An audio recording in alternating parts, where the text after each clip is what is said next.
गुस्सा था, लाड़ी थी, कुछ अनुभव नहीं था। डॉक्टर ही सिखाता हॉस्पिटल कैसे चलाना, इनकम टैक्स क्या है, चैरिटी कमिश्नर क्या है, रूल्स रेगुलेशन कुछ पता नहीं था। तो सब सीखा और सीखने वाला मिल गया। हमारे में से कोई इंडस्ट्रियलिस्ट नहीं था, पैसे वाले, तो पैसा भी मिल गया, कोई तकलीफ नहीं हुई है। तो वो हमारा मिशन है वैल्यू बेस्ड काम करना, और गरीब के लिए तो काम करते हैं, लेकिन आपका उसका सेल्फ डेवलपमेंट होना चाहिए। जो हमारे साथ काम करते हैं सभी का सेल्फ डेवलपमेंट होना चाहिए, वो हमारा दो मिशन है। और बेसिक प्रिंसिपल है स्पिरिचुअल आउटलुक, वो हमारा आध्यात्मिक दृष्टिकोण है। इसीलिए हम वैल्यू बेस्ड इतने साल से इस जमाने में कर सके किए हैं।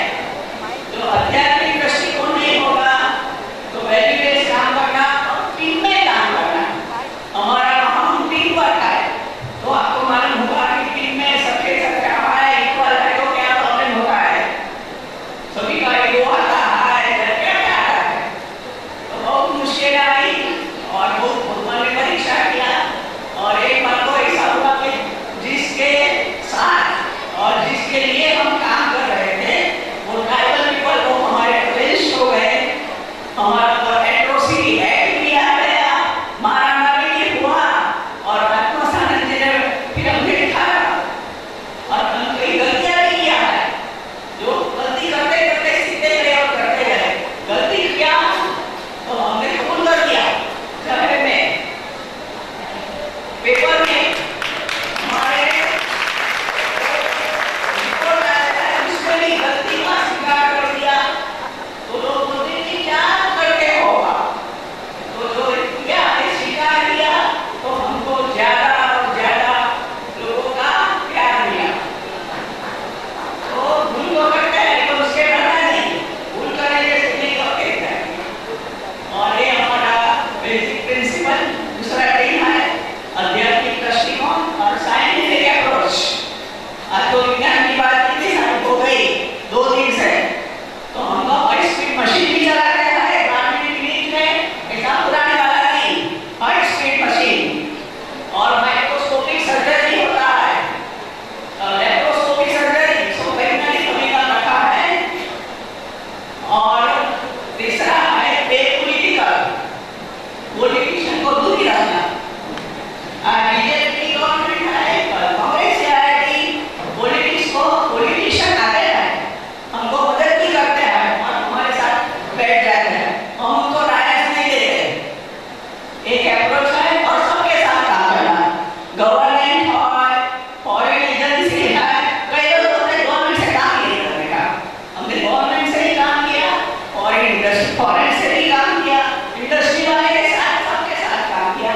और हमारा अनुभव है कि सबके अंदर अच्छी बात है, स्ट्रेंथ है और हमारे में वीकनेस भी है, जो जब साथ मिलकर करे कॉम्प्लीमेंट बनके किसी की स्ट्रेंथ और किसी का वीकनेस वे तो मिलकर करे तो वो काम हो चाहा है। ये हमारा अप्रोच है। और accountability and transparency, every year हमारा ऑडिटेड रिपोर्ट पब्लिश करते हैं, एवरी ईयर ऑडिटेड अकाउंट और हमारा क्या काम किया, कितना पैसा आया, कितना क्वालिटी, ये हमारा मैंने शॉर्ट में बताया। और एक्टिविटी के बारे में 2 मिनट होगी कि हमने जब स्टार्ट किया तब हॉस्पिटल से स्टार्ट किया था, because that is the knowledge भी है, दैट वाज द एक्सपीरियंस भी है। मैं कितनी कर रही हूँ लैंग्वेज में, ठीक है, हिंदी भी बोलती हूँ, गुजराती भी बोलती हूँ, इंग्लिश, और बोर हो गए और बचा हो गया, सबको तो खिचड़ी तो पूरी सूट कर दिया है, अच्छा लगता है खिचड़ी खाने।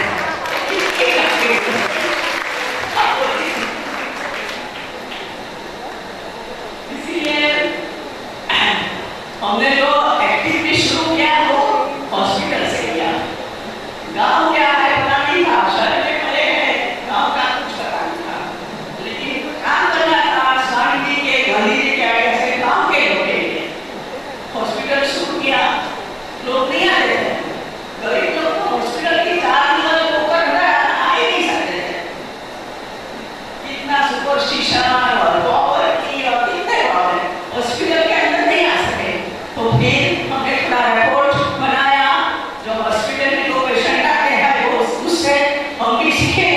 उसका बिलीफ क्या है, गुड क्या है, बैड क्या है, बिलीफ गुड ही है इसमें, तो गुड का हमने अप्रिशिएट किया।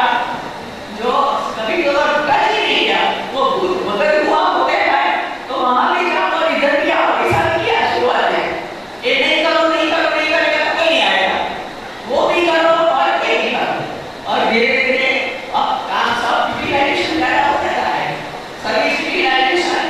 और गवर्नमेंट ने हमको प्राइमरी हेल्थ सेंटर दिया और हमें जो टारगेट था 2000 ऑल था, तो उसके पहले टारगेट के पहले सब टारगेट अचीव करके infant mortality rate, maternal mortality rate और फिर जो भी है वो बढ़ सके, लेकिन धीरे धीरे।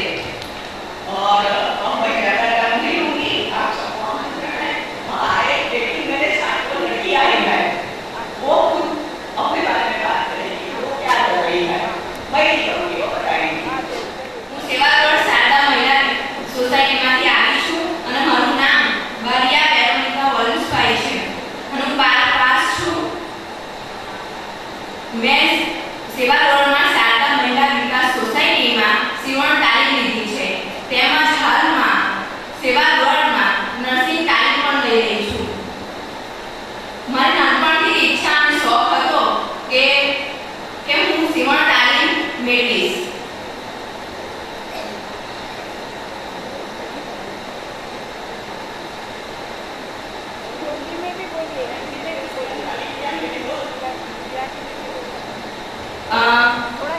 બારમું ધોરણ પૂરું થયા બાદ 5 મહિના હું ઘરે બેઠી। તે સમયે મારા ઘરની આર્થિક પરિસ્થિતિ સારી નહોતી। તે સમયે મારી કઝિન સિસ્ટર દ્વારા મને જાણવા મળ્યું કે સેવાગઢની અંદર સીવણ તાલીમ પણ આપવામાં આવે છે, તેથી તે સમયે મેં તે તક ઝડપી લીધી અને મારું નામ સીવણ તાલીમ માટે નોંધાવ્યું। સીવણ તાલીમમાં હું જ્યારે જોડાઈ ત્યારે મને મશીન ચલાવતા પણ નહોતું આવડતું।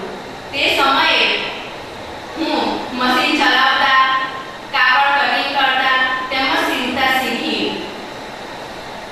આ 6 મહિના દરમિયાન હું કુલ 25 ડાયોગ્રામ શીખી છું અને તાલીમ પૂરી કર્યા બાદ મેં ઘણા ડ્રેસો અને બ્લાઉઝ સીવ્યા છે અને ઘણા પૈસા મેળવ્યા છે અને મમ્મીને પણ મદદરૂપ બની શકી છું, તેનો મને ઘણો આનંદ છે। હું જ્યારે સીવણ ક્લાસમાં દરરોજ સેવાગઢ પાસેથી જતી હતી ત્યારે હું ઘણી નર્સિંગ સ્ટુડન્ટોને જોતી હતી, તેથી મને જાણ થઈ કે સેવાગઢમાં નર્સિંગ તાલીમ પણ આપવામાં આવે છે। તેથી તે સમયે મને વિચાર આવ્યો કે હું નર્સિંગ કરવાથી પગ પર તો ઊભી થઈશ, પણ તેની સાથે સાથે મને ગરીબ લોકોની સેવા કરવાની તક પણ મળશે। તેથી જ્યારે સેવાગઢમાં નવી બેચ શરૂ થવાની હતી ત્યારે મેં મારું નામ નોંધાવ્યું અને ઇન્ટરવ્યૂ આપ્યું। તે સમયે હું ઈસુ ખ્રિસ્તને પ્રાર્થના કરતી હતી કે હું ઇન્ટરવ્યૂમાં પાસ થઈ જાઉં અને હું ઇન્ટરવ્યૂમાં પાસ થઈ ગઈ। હાલમાં અમારી સેવાગઢમાં નર્સિંગ તાલીમને 5 મહિના પૂરા થવા આવ્યા છે અને તે દરમિયાનનો મારો અનુભવ ઘણો સારો રહ્યો છે। સેવાગઢના બધા નર્સિસ અને ડોક્ટર ખૂબ જ નમ્ર અને પ્રેમાળ છે। તેઓ અમને ખૂબ જ સારી રીતે શીખવે છે અને સમજાવે છે, તેથી મને સેવાગઢ એ મારો પરિવાર છે એમ લાગે છે।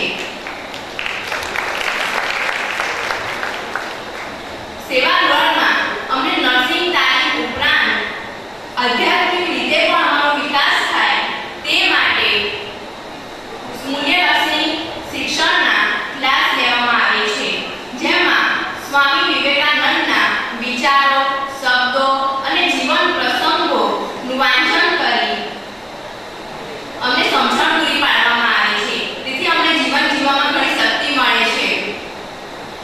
મારો ધ્યેય એક જ છે કે હું એક આદર્શ નર્સના ગુણો મારામાં કેળવી એક આદર્શ નર્સ બનવા માંગુ છું અને હું એક આદર્શ નર્સ જરૂર બનીશ એવો મને વિશ્વાસ છે।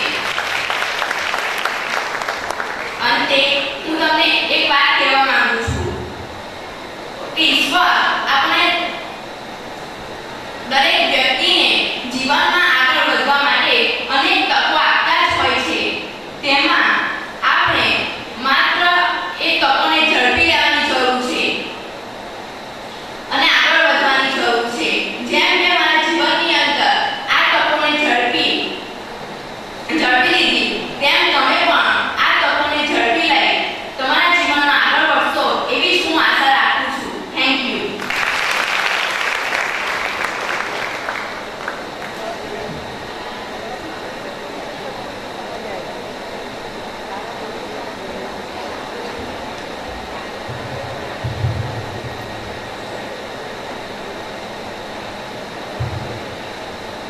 અહીં ઉપસ્થિત રહેલા સૌને મારા પ્રણામ.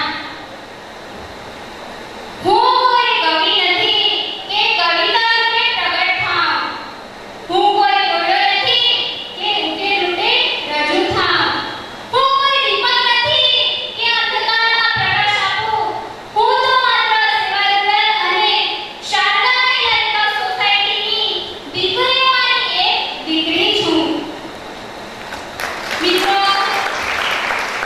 myself Roshana Leela, I will share some of my experiences of my life.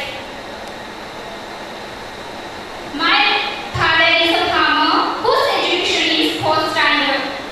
My mother is a housewife who is illiterate, but they believe and said, give education to the girl, not ornaments.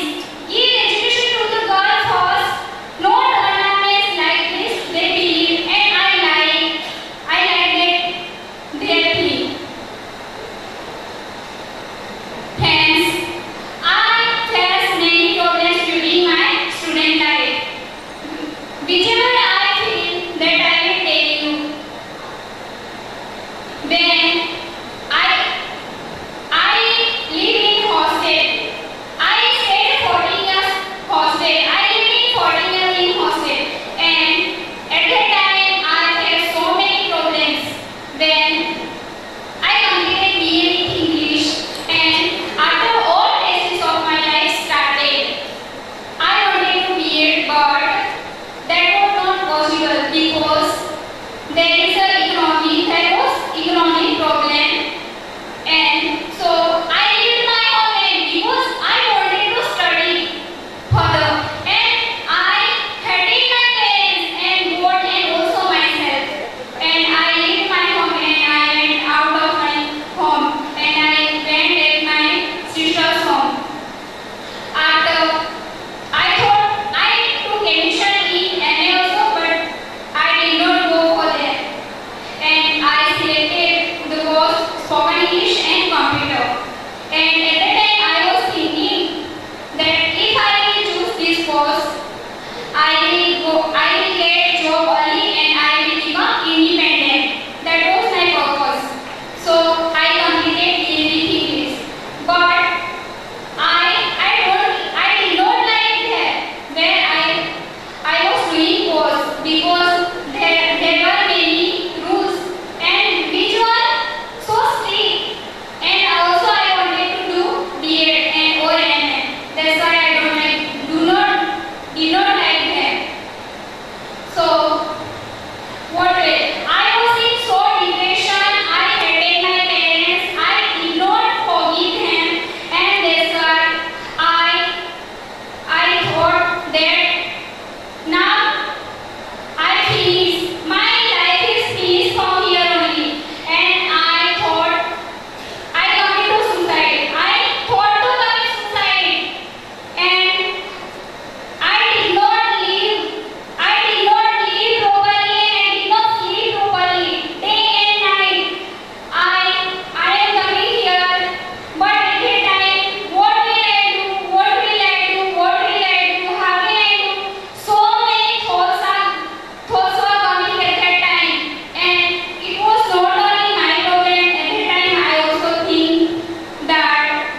organization. So I want to say thank you, Lata ma'am, and thank you, Mataji.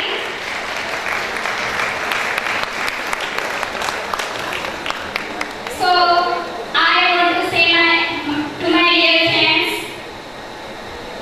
આપણને કોઈ પણ વસ્તુ જો સરળતાથી મળે તો એની કિંમત એટલી નથી હોતી. કોઈ પણ વસ્તુ આપણને જો સરળતાથી મળે એની કિંમત એટલી નથી હોતી જેટલી આપણે પોતાની મહેનતથી કે મુશ્કેલીમાંથી પસાર થઈને મળે છે. મિત્રો, અને ખાસ આપણે ગરીબ છે એ ખરાબ નથી, આપણે ગરીબ છે એ ખરાબ નથી, પરંતુ ગરીબ થઈને મળીએ એ આપણા માટે સૌથી વધારે ખરાબ છે. So thank you so much. लता में हिंदी में बोल दीजिए, थोड़ा डांस हो रहा है, हिंदी में बोल दीजिए जरा દીકરીઓને એટલું જ કહેવાનું છે, આ તો બે દીકરીઓ અમારી જોડે 40 દીકરીઓ આવેલી છે અને બહેનો આવેલી છે. હિન્દુ છે, મુસ્લિમ છે, ક્રિશ્ચિયન છે, ગામડાની છે, બધી બહેનો અહીં આવેલી છે. કેટલા અને 200 અમારો સ્ટાફનો પરિવાર અને 500 બીજા વોલન્ટિયર સિવિલિયન લેવલના વર્કર.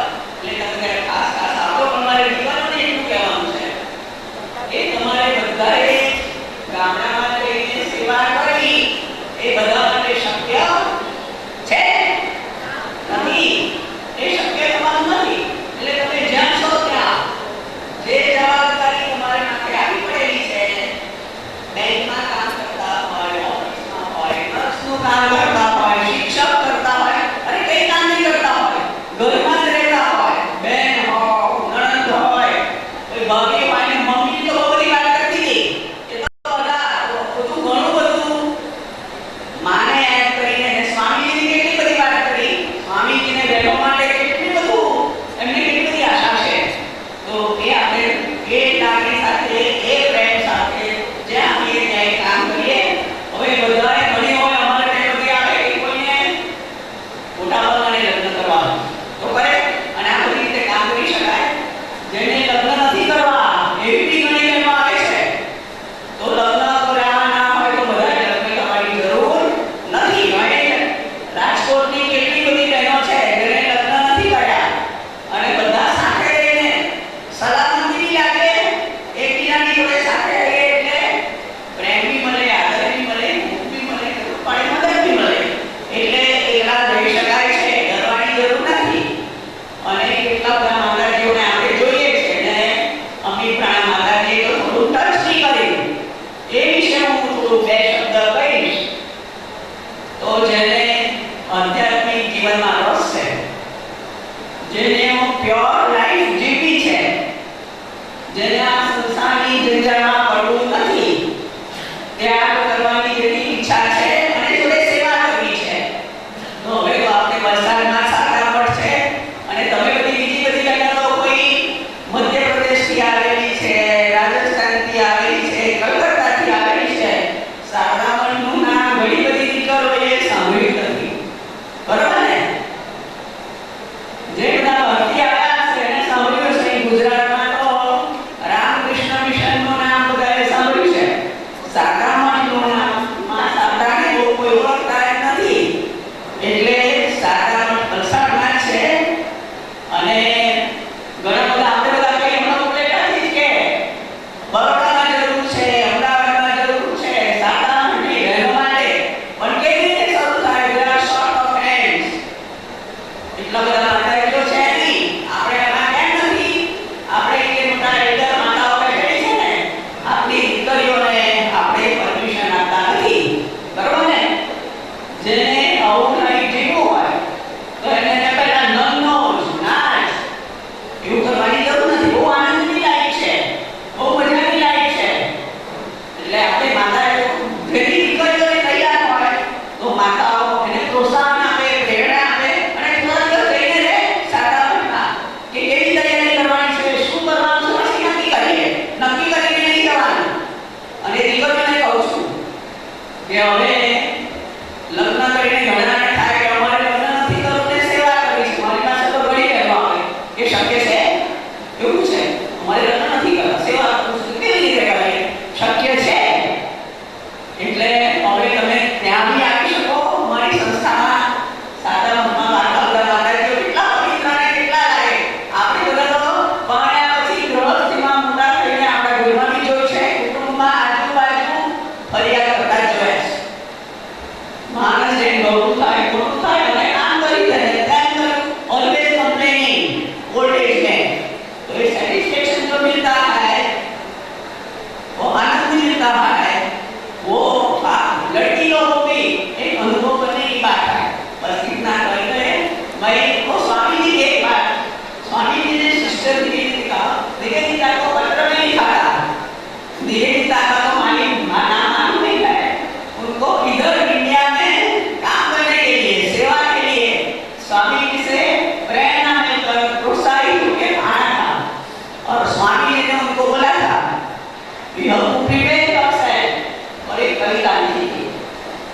उसमें लिखा था, लंबी कविता लंबी नहीं कहूंगी, तीन लाइन ही कहूंगी कि जननी करो हयु, ये जननी करो हयु संकल्प को सुरवीरनो, संकल्प केવો સુરવીર જેવો, હૃદય ધરની જેવું થઈ રહે તું ભારતના બાળની.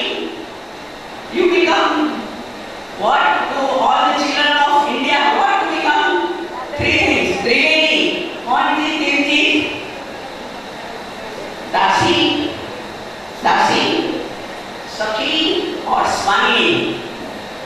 समझ में आया? दासी, सखी, जो एक काम करना है वो स्वामी जी ने तो सिस्टर निवेदिता को कहा, वे हमारे सबके लिए है, सब बहनों के लिए है. जो काम करने का है तो ये सब करना पड़ेगा. जरूर पड़े फ्रेंड हो जाओ, माँ हो जाओ और बड़ा होकर स्वामी संयम रख के काम करो. जरूर पड़े तो वैल्यू काम करना तो ये सब प्रणाम स्वामी जी को.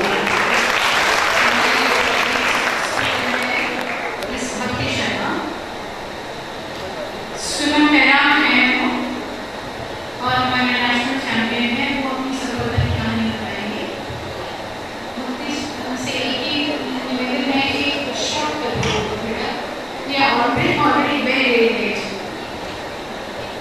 काफी कुर्सियां खाली हो गई हैं, पर ये अच्छी बात है क्योंकि जो आप लोग रह गए हो वो सच में सुनना चाहते हो. तो एक बार खुद के लिए तालियां बजाना.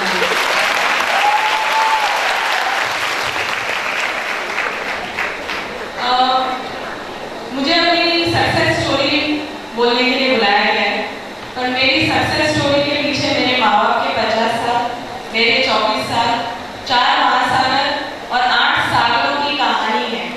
तो मैं इतना सब तो नहीं बता सकती, लेकिन एक चीज जरूर आपके साथ शेयर करूंगी. मैं बोलूं और आपके काम नहीं आए उसका कोई फायदा नहीं है. मैं वो चीज शेयर करना चाहती हूँ जो आप लोगों की लाइफ में एप्लीकेबल हो. मैं जो भी टॉक्स देती हूँ, I talk about the things that I have learn through my swims.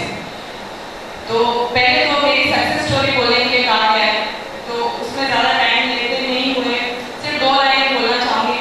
जिसे ये पोएम पता है वो समझ जाएंगे और जिसे नहीं पता है उनके लिए मैं थोड़ा सा इलैबोरेट कर दूँगी. सिर्फ 2 लाइन है पोएम की. 2 roads diverged in the wood, 2 roads diverged in the wood, and I took the one less traveled by, and that has made all the difference. That has made all the difference. मेरे ख्याल से mostly सभी को समझ आएगा ये. इस कविता को लिखते हुए कवि ये बोलना चाह रहे थे कि जब मैं ट्रैवल कर रहा था तो मेरे सामने 2 रास्ते थे, दोनों जंगल में जा रहे थे. एक रास्ता ऐसा था जिसपे बहुत लोग चल के गए थे, जो दिख रहा था उसकी घास मिटी हुई थी, जो दिख रहा था कि यहाँ से लोग चले गए हैं. और एक रास्ता था जो पूरा वाइड था, जहाँ पे shrubs थे, जहाँ पे पेड़ थे, जो कि अननोन था, जहाँ पे कोई चल के नहीं गया. मैंने दूसरा रास्ता चुना और उसी ने मेरी जिंदगी में सबसे बड़ा डिफरेंस क्रिएट किया है. तो मेरा दूसरा रास्ता क्या है मैं आपको बताना चाहती हूँ. मैं स्विमर हूँ राजस्थान से. Rajasthan is called the desert state, यानी कि रेगिस्तान का स्टेट कहा जाता है. और मैं वहाँ से स्विमिंग करती हूँ. मेरे दोस्त बोलते हैं कि मैंने रेगी में स्विमिंग की है. मैं स्विमर हूँ. I am an open water swimmer. Open water swimming is जब आप समुद्र, लेक, नदी इन सब में स्विमिंग करते हो, पूल छोड़ के खुले पानी में स्विमिंग करते हो. Open water swimming. I am the youngest swimmer in the world who has swam in 4 oceans. Just to see आप लोग कितने जगे हुए हैं. I want to know from the girls out there कि दुनिया में कितने oceans हैं. There are 5 oceans in the world: Indian Ocean, Atlantic Ocean, Pacific Ocean,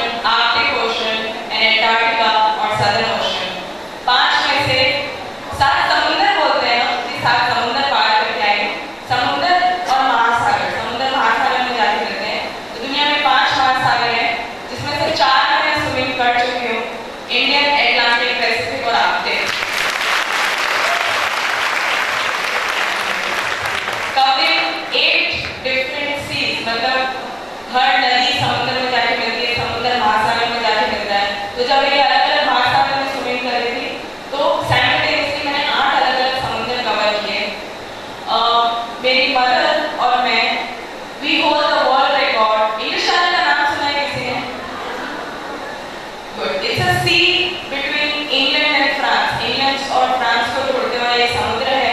एक इंग्लैंड से फ्रांस तक का ऑन पेपर 36 किलोमीटर का डिस्टेंस है।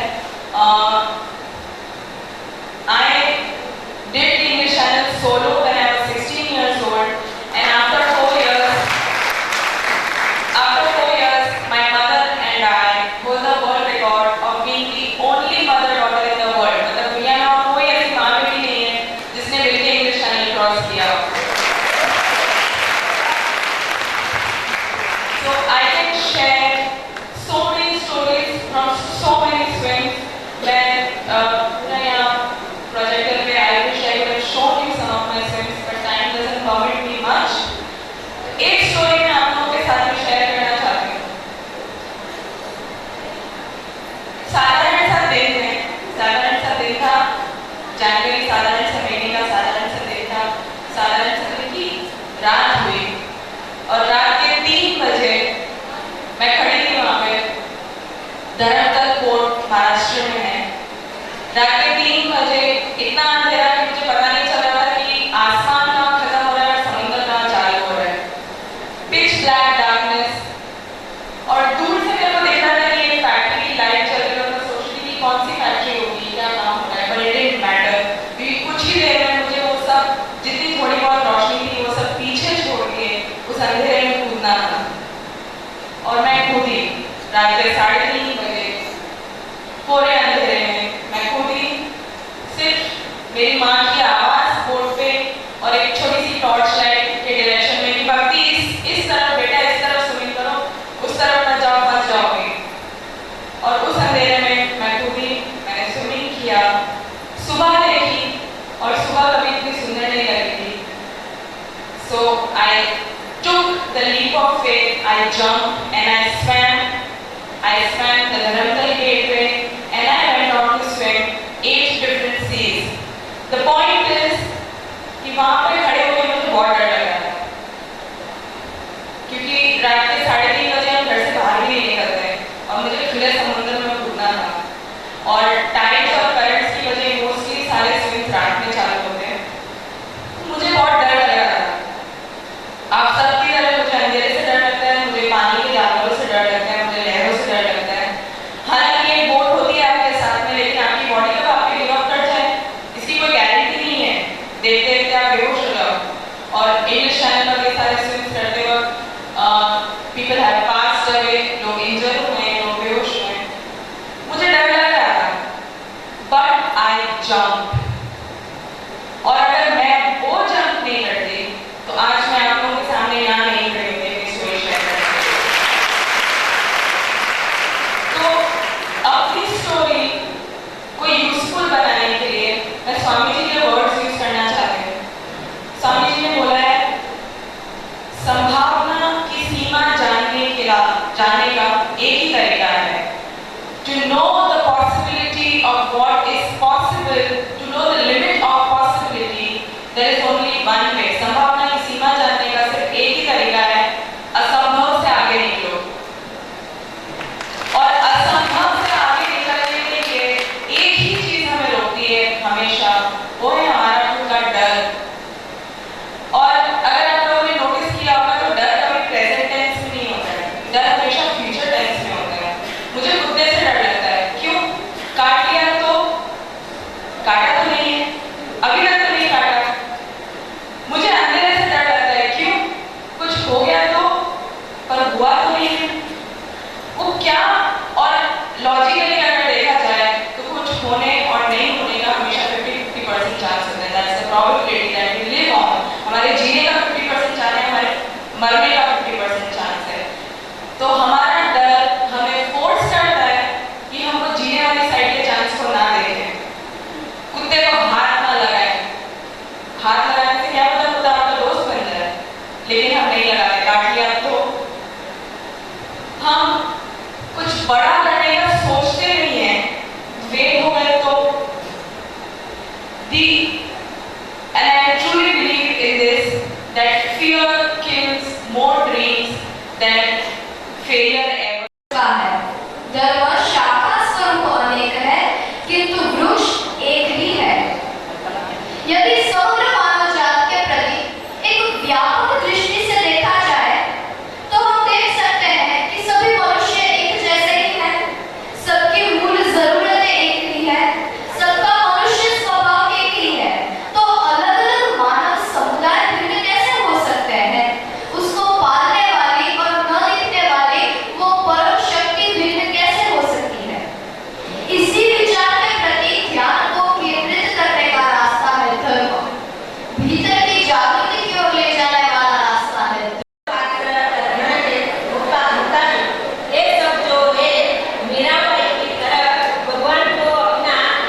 जो भारत की संत कवयित्रियों में प्रथम स्थान है।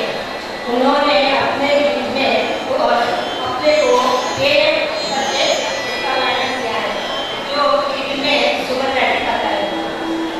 तमिलनाडु की संत कवयित्री कारेकाल अमैया 6th-7th century।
बात भी ऐसी है। और उसी उम्र के बीच उन्होंने दो बहुत सुंदर कविताओं के गानों के जो ये संकलन है, एक तो है तिरुप्पावै, दूसरा नाचियार पेरुमाळी। तिरुप्पावै का पहला जो गीत है वो मैं आपके सामने बता रही हूँ, और आप ये आज भी तमिलनाडु के घर घर में ये गीत गाए जाते हैं।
लेकिन अपनी कुछ बहुत पिछड़े जाति की महिलाएं थी, कुछ ब्राह्मण भी थे, कुछ राजा के परिवार के भी थे और कुछ बहुत ही सामान्य काम करने वाली महिलाएं भी थी। इन्होंने अपने जीवन में बहुत कष्ट झेला और कई महिलाएं ऐसी थी जो पारिवारिक सूत्र में भी बंधे हुए थे, यानी शादीशुदा थे, विवाहित थे, लेकिन उसके बावजूद उन्होंने अपने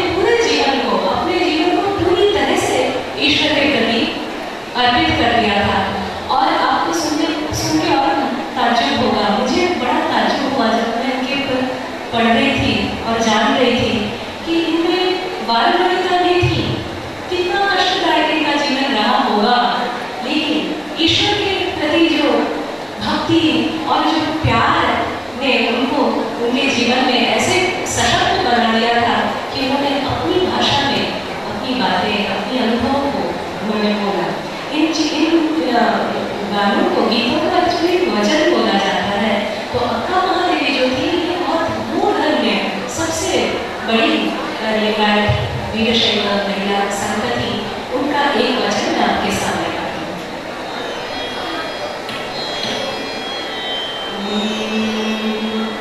अक्का के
वर्तमान महाराष्ट्र में जितनी भी संगीत की प्रणाली चलती है, इसकी विविध प्रकार की पश्चात भूमिकाओं वाला संत ने संत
सभी ने काश्मीर में लालेश्वरी या लाल के नामक सुप्रसिद्ध संत कवयित्री हो गई, जिन्होंने अपनी प्रादेशिक भाषा में भजनों की रचना की।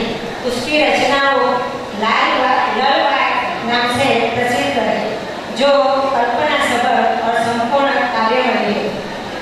सुभद्रा जी ललवाग का एक आपके सामने रजू करेंगे। ललेश्वरी के जो वाद थे, भजनों को वाद कहते थे।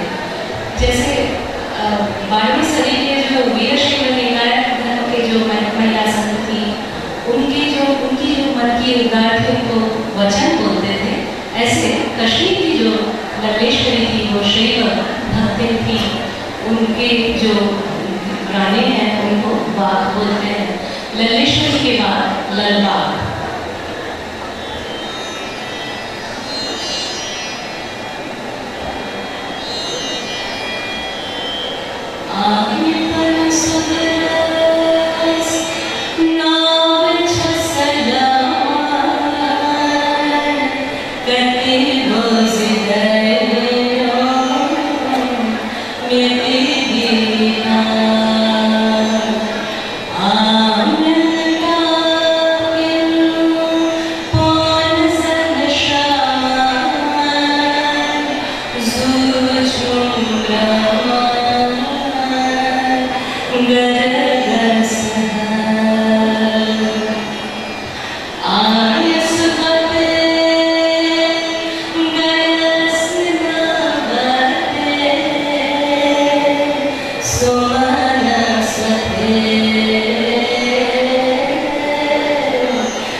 गुजरात और सौराष्ट्र में वैष्णव पंथ और महापंथ या निज़ार पंथ में अनेक संत कवयित्रियों महत्व का स्थान रखती है।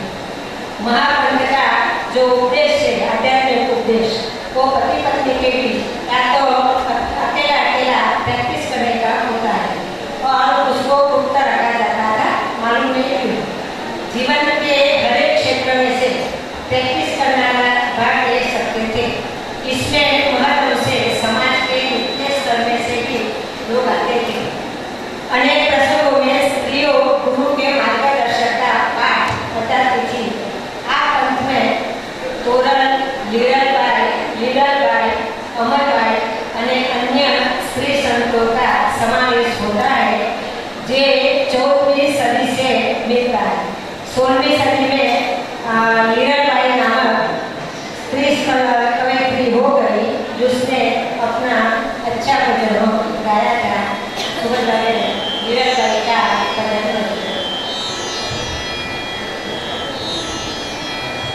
गुजरात में आकर गा रही हूँ।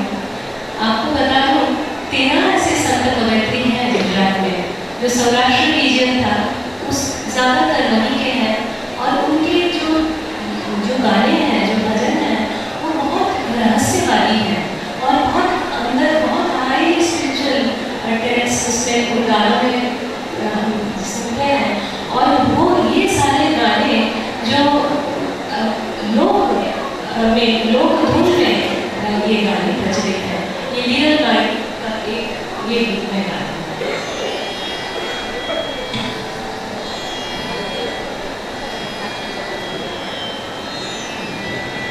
काजीरा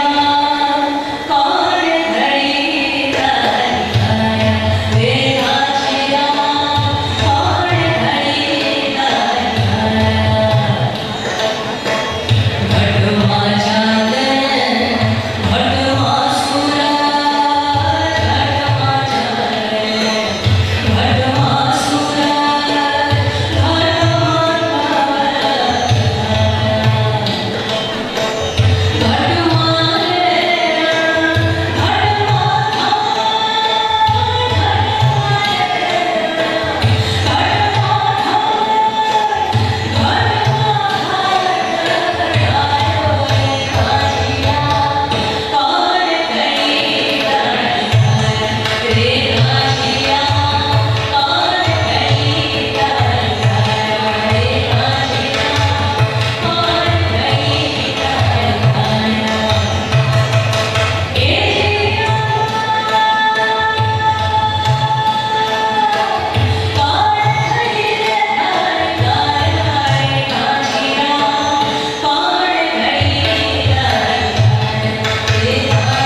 से पहचानी जाती थी। मीराबाई की तरह उन्होंने भी अपना वेंकटेश्वर और भगवान को परमात्मा की वो परिणता है इस तरह से माना था। तत्कालीन सामाजिक व्यवस्था के सामने उसने विरोध किया था और बाद में वो आध्यात्मिक मार्ग से योग की ओर खींची गई थी। वो महान योगिनी और कवि बनी थी। उनका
বাংলায় কোনো এরকম এমন কোনো সন্তানকে পাইনি যিনি নিজের কথা নিজের ভাবভাবে ব্যক্ত করেছেন।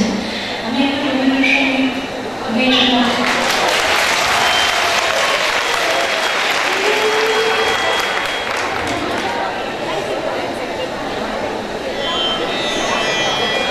কে বসিলে হৃদয়ার সঙ্গে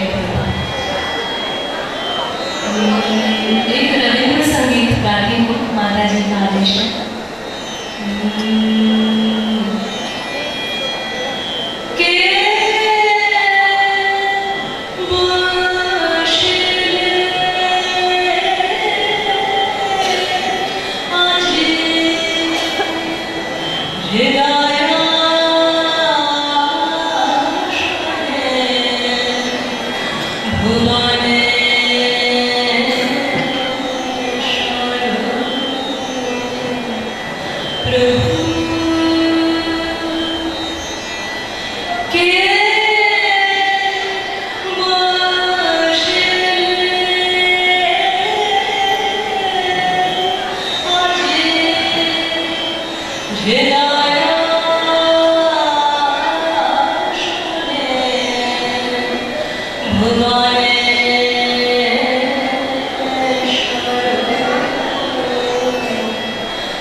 ग्रुप्स करेंगी।